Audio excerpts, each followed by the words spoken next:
Hello friends, welcome to Shiny Samayal. இன்னைக்கு நம்ம ஒரு சுவையான பீட்ரூட் பச்சடி பண்ண போறோம்.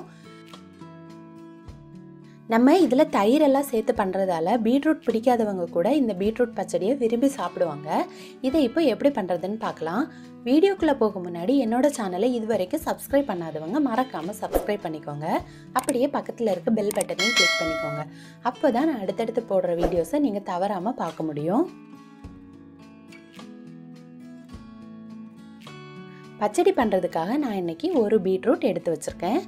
இதை நல்லா கழுவி எடுத்துக்கணும். கழுவி எடுத்ததுக்கு அப்புறமா இந்த பீட்ரூட்ல இருக்க தோலை நம்ம நல்லா ரிமூவ் பண்ணிக்கணும்.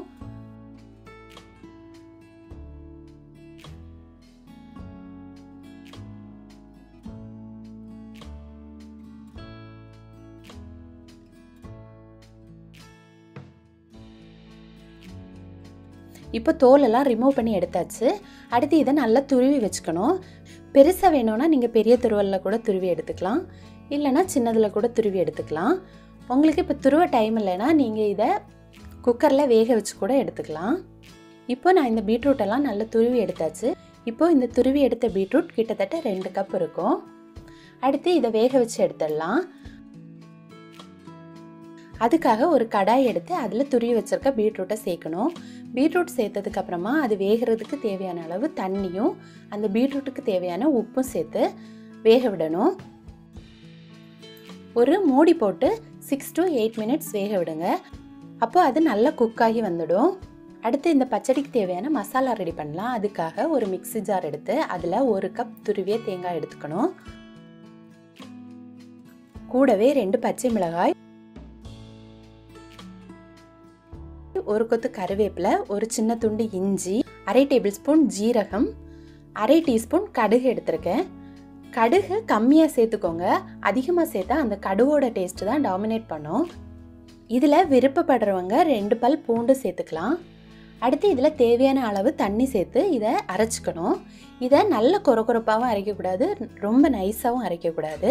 கொஞ்சம் மீடியம் கொரகொரப்பா இருக்கிற மாதிரி இந்த மாதிரி அரைச்சு வச்சுக்கணும்.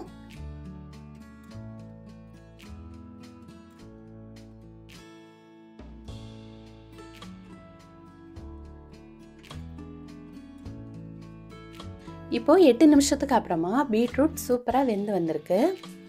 அடுத்து இதுல நம்ம அரைச்சு வச்சிருக்க தேங்காய் பேஸ்ட் சேர்த்துக்கலாம்.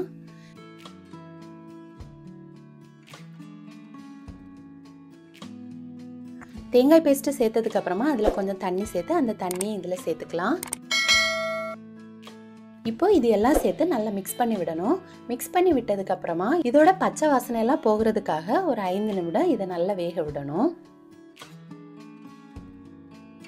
தேங்காய் எண்ணெய் பிடிக்கிறவங்க இதுல கொஞ்சம் தேங்காய் எண்ணெய் கூட சேர்த்துக்கலாம். அந்த மணமும் ரொம்ப நல்லா இருக்கும்.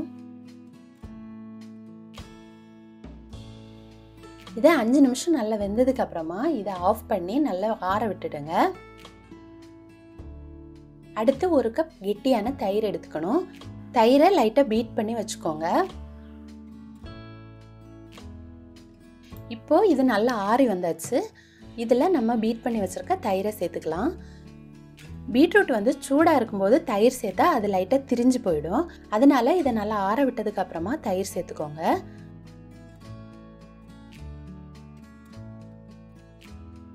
நம்ம பீட்ரூட் வேக வைக்கும் போது தான் உப்பு சேர்த்துருக்கோம். அதனால இப்போ இந்த தயிர் மசாலாக்கு தேவையான உப்பும் சேர்த்து இதை நல்லா மிக்ஸ் பண்ணி வச்சுக்கணும். இப்போ நமக்கு பச்சடி ரெடி ஆயிடுச்சு. அடுத்து நம்ம இதில் தாளிச்சு மட்டும் கொட்டணும். அதுக்காக ஒரு கடாய் எடுத்து அதில் 1/2 டேபிள்ஸ்பூன் எண்ணெய் சேர்த்துக்கணும். எண்ணெய் சூடானதுக்கு அப்புறமா அதில் 1/2 டேபிள்ஸ்பூன் கடுகு, 1 டீஸ்பூன் ஜீரகம், 2 வரமிளகாய், 1 கொத்து கறிவேப்பிலை இதெல்லாம் சேர்த்து நல்லா தாளிச்சதுக்கு அப்புறமா நம்ம ரெடி பண்ணி வச்சிருக்க பீட்ரூட்ல இதை சேர்த்துக்கணும். இப்போ இதெல்லாம் சேர்த்து நல்லா மிக்ஸ் பண்ணி எடுத்தா நமக்கு சுவையான பீட்ரூட் பச்சடி வந்து ரெடி ஆகிடும். இது சாதம் கூட சாப்பிட்றதுக்கு ரொம்ப டேஸ்டா இருக்கும். வெயில் டைம் தயிர் சேர்த்து இந்த மாதிரி டிஃப்ரெண்டான ரெசிபி செய்து சாப்பிடலாம். அது உடம்புக்குமே ரொம்ப நல்லது. நீங்களும் கட்டாயம் உங்க வீட்டில் எல்லாரும் செய்து பார்த்து உங்களோட கமெண்ட்ஸை சொல்லுங்க. இந்த வீடியோ உங்களுக்கு பிடிச்சிருந்தனா என்னோட சேனலை மறக்காம சப்ஸ்கிரைப் பண்ணிக்கோங்க. தேங்க்யூ.